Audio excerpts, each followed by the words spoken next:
This is the Coaching In, a podcast from 3D Coaching. Hello and welcome to this week's Coaching In. I'm Claire Pedrick and today I'm in good conversation with coach and academic Tünde Erdös. Do you know, one of the things that takes a coach from being good to being great is partnership. And that comes from what happens in the space between us. And that's about presence. You can't see it, and you know when it's not there. And it's absolutely delightful to find that Tünde, who's a coaching practitioner as well as an academic, has written this book called Coaching Presence, Understanding the Power of the Non-Verbal Relationship. Welcome, Tünde.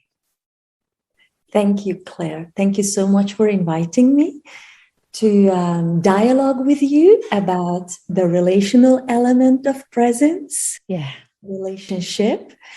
It is my pleasure to be with you, and I'm excited to have this dialogue with you today. Thank you. Great. It's brilliant to have you here. Just give us a kind of headline, Tünde, of your journey. Whoa, the journey. How much time do I have here? Oh, all the time in the world. Well, the journey is a very long.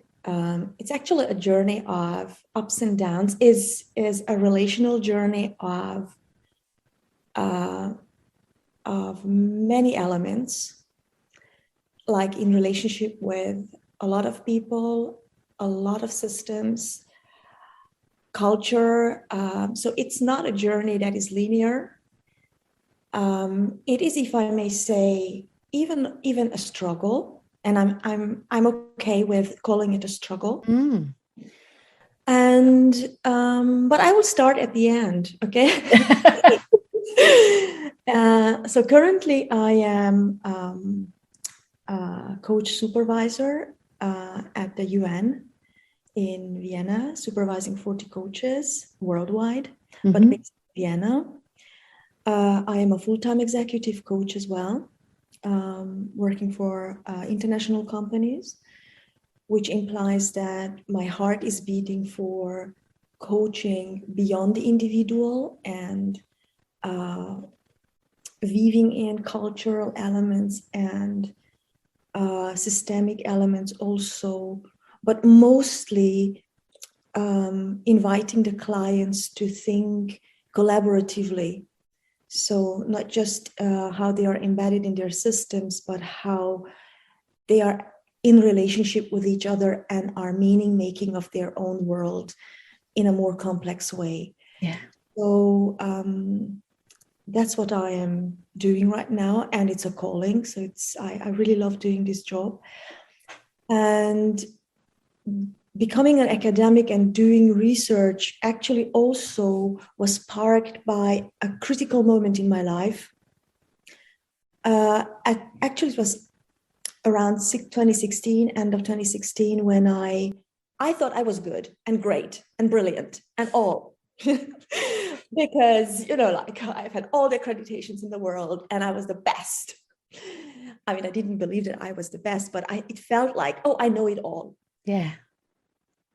And then one day a client actually just reminded me, hey, when you are saying something positive, you're saying yes. Why does your body go backwards? And I was like, what's happening? And that was a moment where I woke up to something that I knew, wow, what a humbling moment with a client who can articulate something. I mean, she was the better coach than I was in that moment. Yeah. And then she also explained like what it felt like for her to experience this lack of congruence between words, spoken words, and some nonverbal response that was coming from my body. And then I got like, wow, I need to learn more about this. What is happening here? Because I've always loved learning and developing.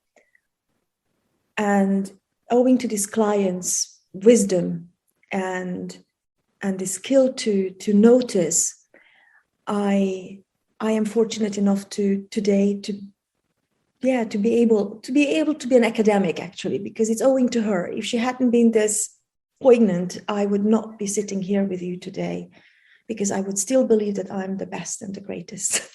And she had the courage, didn't she, to say what she saw? Yeah.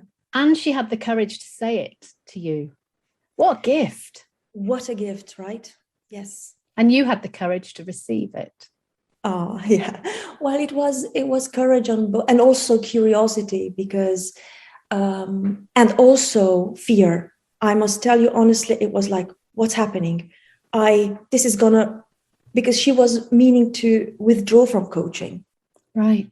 So although she said, okay, so I know that we are doing great and I'm making progress, because her sponsors at the organization were giving positive feedback. So there was something happening, that there was some progress, but she herself didn't feel safe, psychologically didn't feel safe.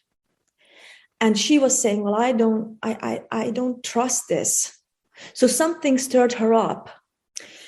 And that really created fear in me, because I thought, oh my God, so this is gonna sort of harm the reputation of coaching. And because coaching is something meaningful, and it's what have I done? So my past, the critical Tünde in me was like there also. So the courage, yes, the curiosity, but also some fear that, oh my God, what have I done? So if I'm about this. Yeah. So what's been your most interesting learning on the journey since then?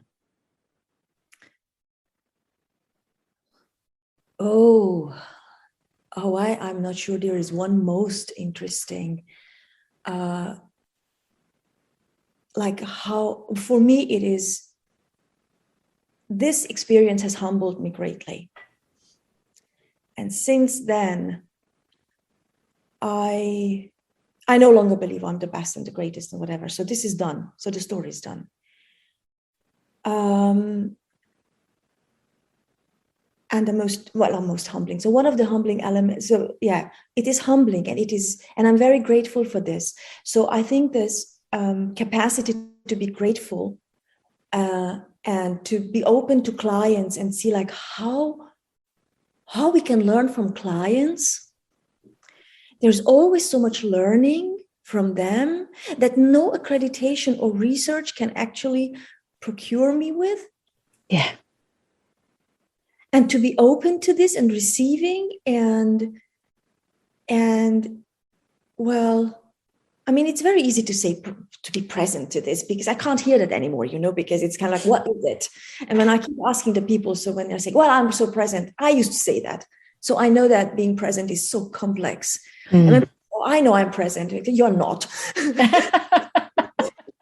And so how to use, well, I have learned to use my senses, and to learn to use my senses more and more as an instrument to be there and to pick up stuff that I otherwise might not pick up. So in this partnership, so that's the most important thing. That is, for me, is like when we are there, what is manifesting, but how can I pick up as much as possible, being always wary that, oh, wait a second, so what I'm noticing, is it all, or is it just the easiest thing?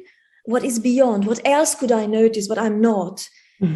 Because I've got a limited understanding as a human being. So I have another important thing is I have come to see my humanity in this. I'm just a human being. And when I manage, and I'm not I'm not there yet, I must say honestly. So, but when I manage to be just a human being for the client, that's when they can really immerse in their and thrive and do what their journey. I want to cheer. You're just a human being. Yes. I so agree with you. I'm just a human being too. Do you know, it says that in my bio? Because I'm fed up doing stuff where biographies get made bigger and bigger and bigger. You know, this person is superhuman and super coach and super at everything. Because we're not, are we? We're just human beings. Yes. And you know what? While you're saying that, on this journey of mine, it also happened that on the PhD, because it's been really a big a research project.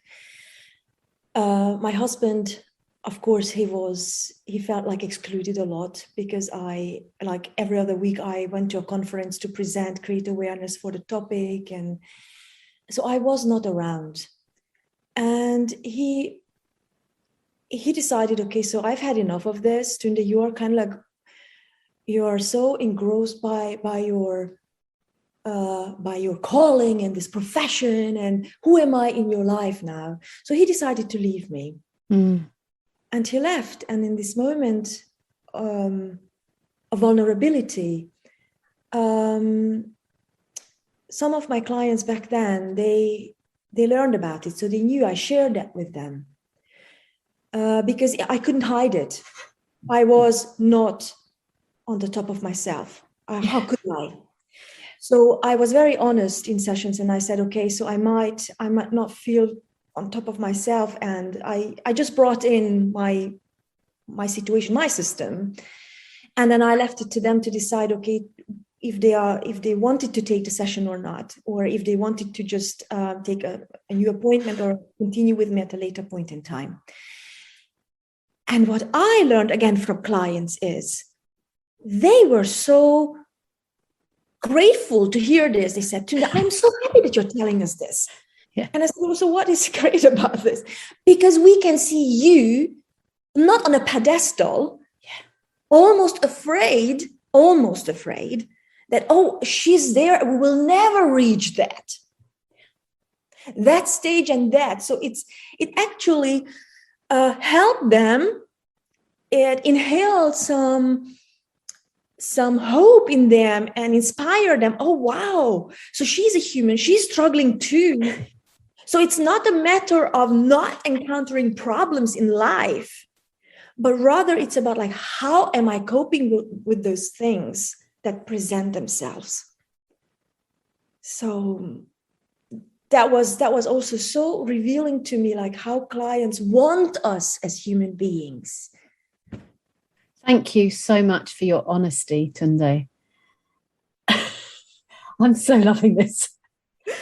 One of the things that I said in my book is that we've got to get away from the fantasy that the coach is someone who's sorted, working with people who are not sorted, because that's a power game and we're broken. Yes. You know, we're also robust, but we're exactly the same as the people we work with, aren't we? We're broken and yet robust human beings. And we are perpetuating actually this power game that you're calling a power game, or of outperforming and outdoing ourselves in being sucked in by this. I mean, clients are out there already sucked in their world by the push into, you have to do more, you have to grow here, you have to develop there, and you have to more and perform and better, and whoa. And then they come into coaching and they actually face a similar mechanics, right? Yeah. Wow, you can grow. Yes, you can perform better. Yeah, go for your goal. Yes, more.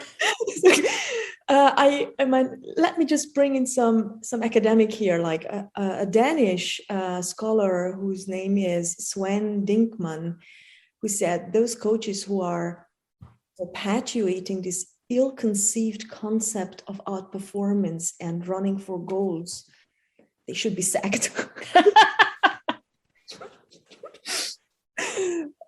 So that's to kind of like to bring in someone else as well into this in this room with you.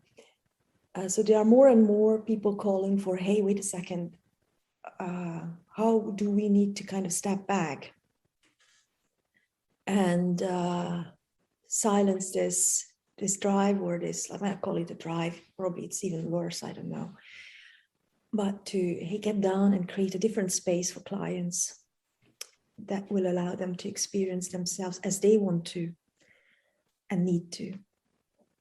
two human beings having a conversation about one of us. Yes. That's all it is, isn't it? And all those definitions about coaching as being, as you say, aspiring to goals and personal and professional performance and self-actualization and goodness only knows what. It's only a conversation. Yes. And thank God there are more and more voices. Like there's also a professor at Copenhagen University who is Reinhard Stelter, who has written actually a book about what he calls third generation coaching. Oh, great. Say more. So third generation coaching, he calls it like a collaborative, relational, meaning-making process. So it's not about goals, it's about, we are collaborating in terms of the coach is the, what does he call the coach? A human fellow companion. Yes. I agree. A human fellow companion. Yeah. Fellow human companion, please correct me if I don't know. So, but a companion. A companion, human and fellow and companion. I know these three elements. And he's saying that in this narcissistic society that we live, it's a society that is driving us ever more into performance, and he calls for more lingering and lingering in conversation rather than moving through steps, methodical steps, how to get the client to feel more stressed about something that he might not even want to achieve. So that's coming, and there's been a lot of use in this conversation so far, hasn't there, of the word human? We are using the word human and humanity. I like that. I like that a lot. Reinhard Stelter, third generation coaching. Hooray. And it's funny, isn't it? Because when I work with coaches, I notice often a huge desire to be the best people can be, which brings with it an assumption that I have to be perfect. And I was saying to somebody yesterday, for me, the difference between a master certified coach and a coach a bit earlier on in their journey, when they're really demonstrating great presence, is that they still make mistakes and they're not bothered by it. And there is no such thing as a perfect conversation, is there?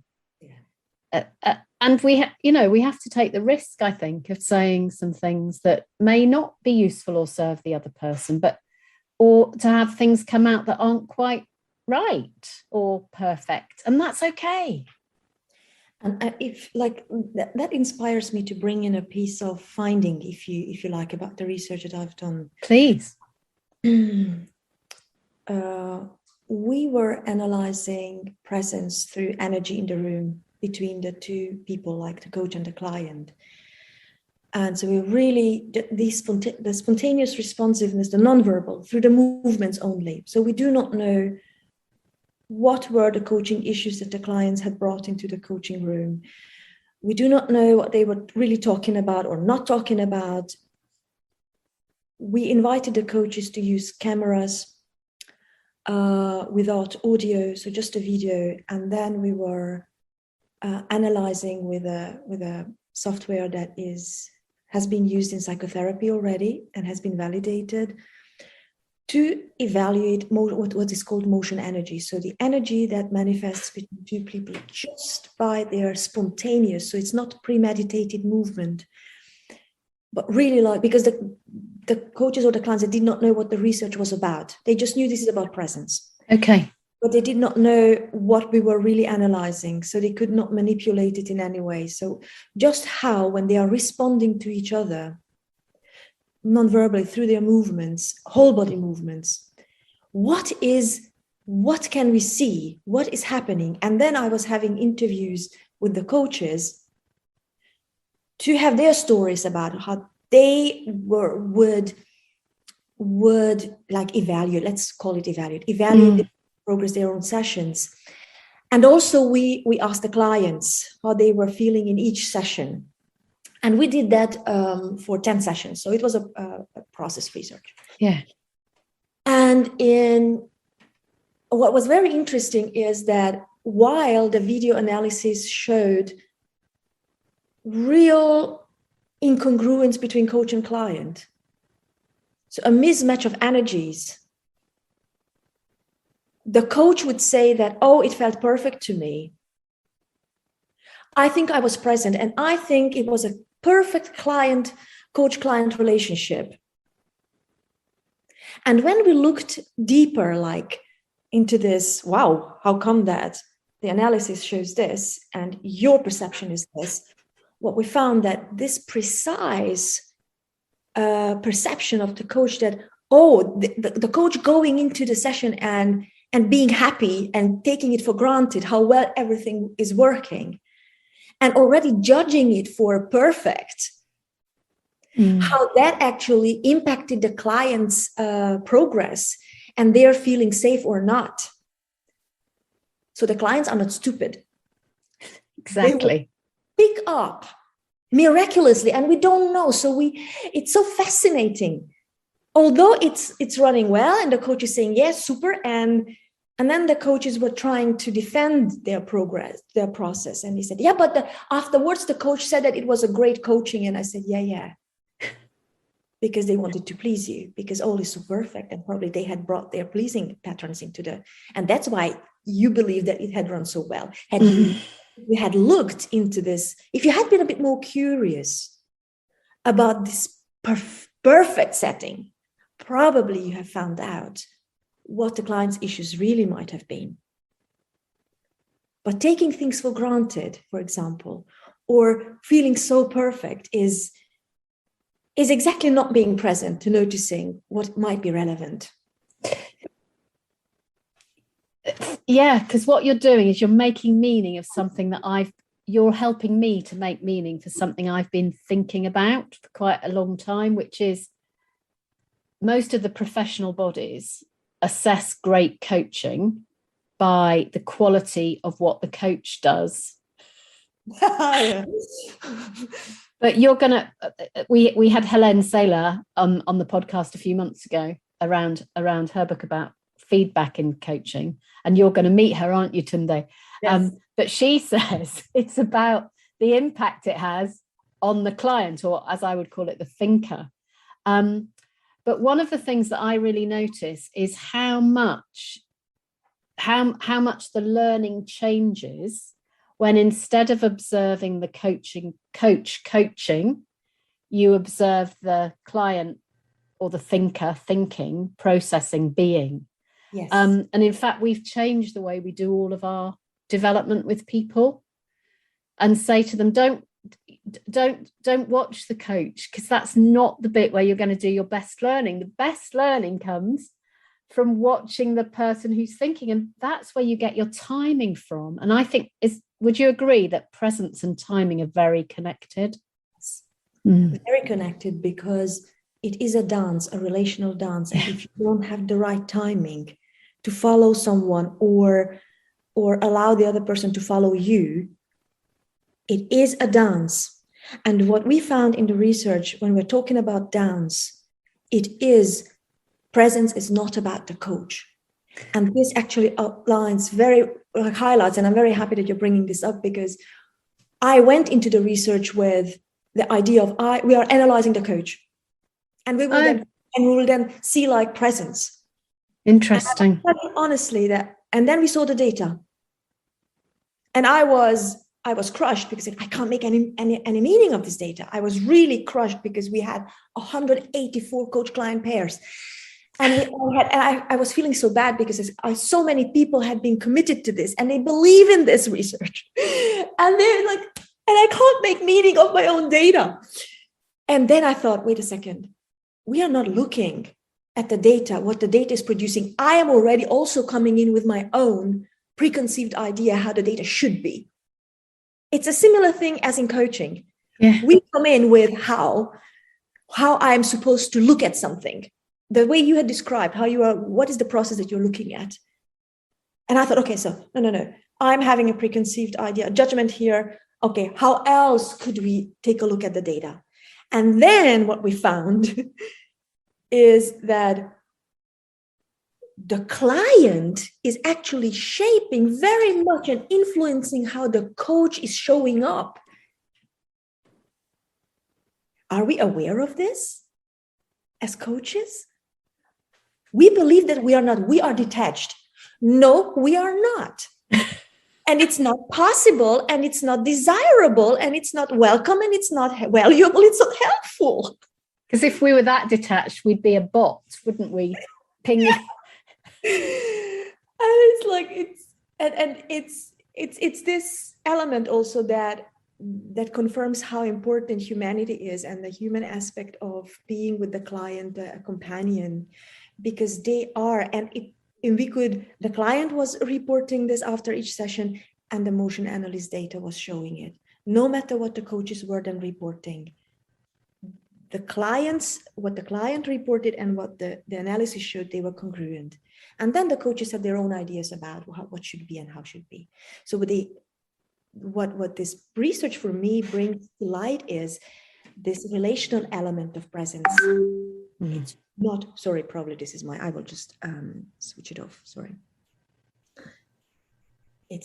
Presence is not about the coach. It is a relationship. And the coach is very much present and bringing in things that will impact the coach and how the coach is responding. And wow. That again is going to shape how the client is responding. And that's where the dance is really manifested and can be shown, it's measurable. I mean, I don't want to bring in too much science here, but and that was also some big learning for my practice. Like, my ill-conceived idea about like presence is about coaching presence. It's coach's presence, actually, because this is how I was taught. Well, you have to be present. No, well, there's no such thing as I. There are many, many spheres. You also see that it's not just a relational presence, it is also a systemic presence. Because what we also found is how just, for example, if you sit in a room and there is a truck driving past, it makes a big, huge noise, how that also might impact the process of thinking, meaning making, reflecting. So it was just a banal example, but what I like calling the all sphere, the sphere that is surrounding us, or the organizational pressures in the clients bringing in, or my social pressures, like for example, how if I'm having a breakup in my life, like when my husband was leaving me, I think if I had not shared this vulnerability with my clients, it would have shown in some way in how we were working. I would not have been able to suppress it. And why suppress it at all? Yeah. So I would have lied to myself, and I would have lied to the client. So there is not just the you and I, the we, the relationship, but there's also other things, the systems that we bring into the coaching room, and we do bring them into the coaching room. In one of the feedback sessions that I was having with the coaches after the researches was like, oh, I do 3-minute, 5-minute meditations before each session. That's not gonna do the magic.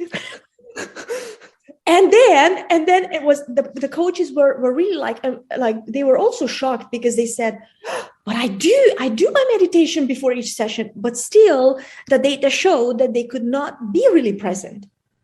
So, this short-term preventive, or I don't know what, is it a preventive measure, or I don't know, something that we do because we were told you must get down, you must detach yourself from everything, and then you go into the coaching room and then you'll be delivering the perfect session. No. Yeah. You've just legitimized something for me there, Tünde. What is that? When I do coaching supervision, I ask people once a year at least to bring a recording of a session where they're coaching, so that we can feel together what's going on. Yeah. Because what you're describing is that too much self-reported data where I go, well, I did all the right things, can actually give us really skewed insights into what we do. Yeah. And that's why the multi-level analysis is so important. Yeah. Looking into different aspects, and also not just subjective feedback, because we are, as we're saying, again, human beings only, and we always have a bias. Yeah. We always have a bias. And that's okay, no problem. So try to bring in also some measurement, maybe. Please forgive me my English. I'm not always finding the right words, but how to bring in a reflective moment or an analytical moment that is not biased by a human being, but it's automated. So it's more objectified. Yeah.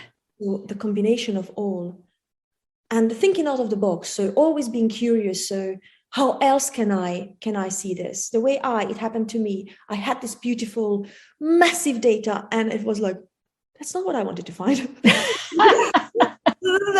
That's not. And then to like, hold your horses, Tünde, step back. How else do you need to see what wants to reveal itself to you? Yeah. And the same holds true for coaching as well. Not to take for granted how we were trained. Don't take for granted. Yes, you got a training. Yes, it is legitimized. Yes, it's okay, but it's not your cure-it-all. Yeah. And it takes continuous further learning and development and self-reflection, self-reflective, learning moments from the coach. Because we also change as human beings. It's not that I did people say like, oh yes, I did a training and a further training last year. And since then, what else have you done? What's going on? What do you do daily to self-reflect? Apart from the 3-minute meditation, it takes more than this. How do you do this? How do you, in your practice also, like a continuous way of, and also reflexively, not just reflectively, but in each moment of your life, by people you love and you're loved by, reflexively, how do you notice yourself? How are you meaning making? Not just with clients, because coaching is a way of being. It's not a way of doing. So it's a way of being in this life.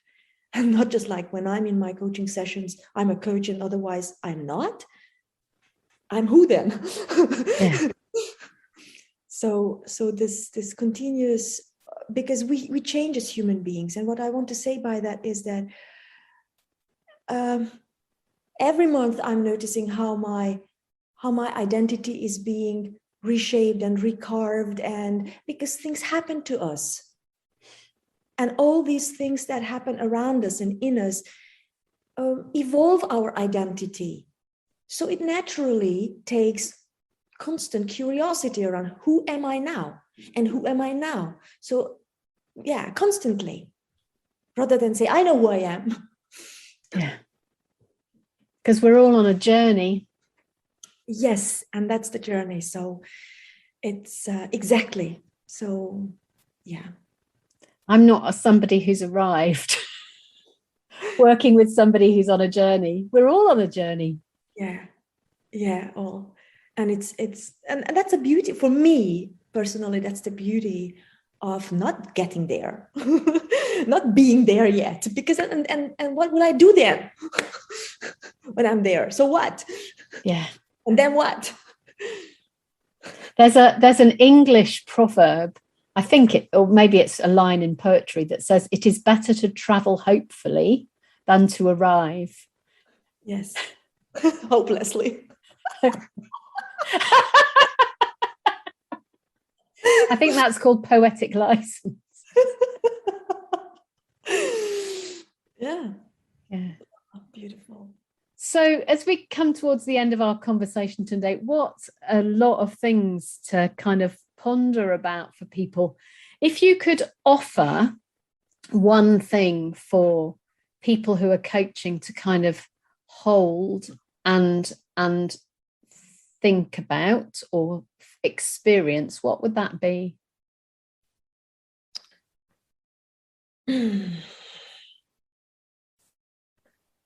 Well, of course, presence is what my heart is beating for. So Yeah. probably I would say something around presence.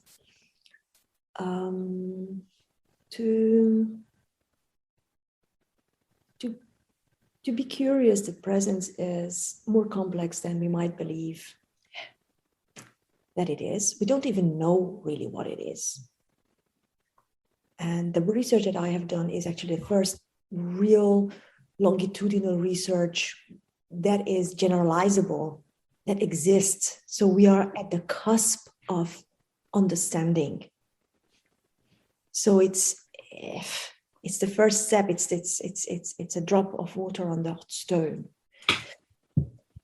So be curious, because what we have found is that presence there's a lot of nonverbal elements that influence the client, and a lot of nonverbal cues that influence us from the client. So there is the I, to pay attention to our identity. So the last bit that we addressed was like, who am I as a coach? To work constantly on the identity of who am I authentically, and try to connect with this, especially in times like this, like modern times. I find that we really are disconnected from our true self. We're disconnected, and it shows, probably also it showed in my critical moment that inspired the research, how I was disconnected from my body. The mind was churning out ideas, was churning and productive, but it was totally disconnected, and the body was then signaling, I will tell the truth, not you will tell the truth, the head will tell the truth. I will show you that I am the instrument that speaks volumes and speak louder than your words.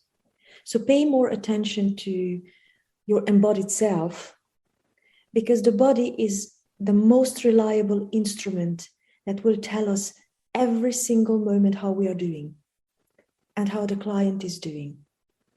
And I will give a last bit I will give an example probably to illustrate this. I was having a client the other day, and normally I invite my clients to have offline sessions. So I'm not very fond of online sessions, and I'm not saying they don't work, but because I've got my own experience and clients want this. I'm not saying I'm not having online coaching, but I'm saying that even where possible, I will go for offline coaching, even in COVID times, and it's possible. Why? Because in that particular session, in our conversation, suddenly the client started sweating. Sweat is a physiological response that I could not have perceived online. Sweat as a physiological response shows that the body is speaking. It has a language that the mind cannot produce yet. The words cannot bring out, can't verbalize it. So I could pick that up with the client, and we could get to the core of the issue that was actually his issue, rather than what he was bringing, rather than what he originally thought was the issue. By paying attention to how the body was responding, and I could not have picked it up online, for example. Yeah. We might have got to the same result somehow, probably, I don't know, because that's science fiction. But I know that because I could see the client and had the client space, I could pick up on that physiological response. So the body speaks volumes. It has got some hidden intelligence that is superior to our mental capacities. And for people to pay attention to this intelligence, to this hidden intelligence, because that's what happens in nature too. Nature is already practicing that. And I could go on and give examples about how nature is making use of this, of how they are present with each other. Nature is present, trees are present with each other. They can coexist and thrive. They don't talk. So to try to be curious more about the nonverbal elements of presence as well, as a relational capacity, not as a coach capacity, as a relational, at the nonverbal, because there is more truth And coaches might, or leaders also, or anyone could make more complete sense of what is going on. Yeah. So it's about me and my body, you and your body, and all these things that are happening in the space between us. The space and everything else that is also happening. So what are we bringing in from our systems in terms of needs and pressure and stress? Because stress is always there. And to what extent does it impact? And coaches bring in stress and they are not noticing it. So, and then also how our culture, like I've come to, like, one last bit. I have said no to coaching, for example, in Arabic countries.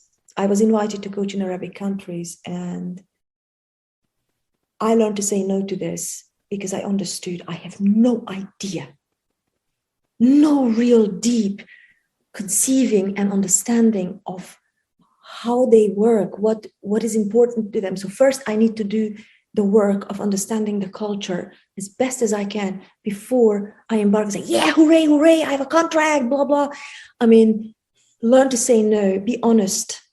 What is it that you as a human being can really deliver credibly to your client?